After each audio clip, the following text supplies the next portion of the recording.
வணக்கம் மக்களே, this is doctor Anushiya Lokesh. இன்னைக்கு வீடியோவில் நம்ம குழந்தைகளுக்கு யூஸ் பண்ணக்கூடிய சிரப்பை நம்ம எப்படி ஸ்டோர் பண்ணி வைக்கணும், எவ்வளோ நாளைக்கு யூஸ் பண்ணுறங்கிறத பற்றி பார்க்கலாம்.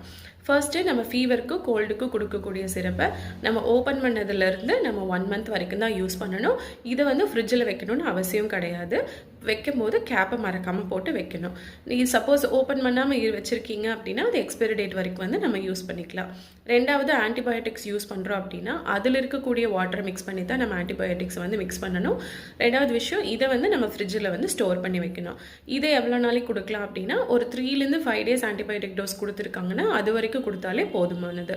மூணாவது விஷயம், நேசல் ட்ராப்ஸ் கொடுக்குறாங்க அல்லது ஐ ட்ராப்ஸ் ஏதாவது கொடுக்குறாங்க அப்படின்னா நம்ம எல்லாரும் அதை ஷேர் பண்ணி யூஸ் பண்ணக்கூடாது. இண்டிவிஜுவலாக ஒருத்தருக்கானதை யூஸ் பண்ணிக்கணும். அதுவும் ஓப்பன் பண்ணதுலேருந்து 1 month வரைக்கும் தான் யூஸ் பண்ணணும். இந்த தகவல் உங்களுக்கு பயனுள்ளதாக இருக்கும்னு நினைக்கிறேன். As always, prevention is better than cure. Thank you.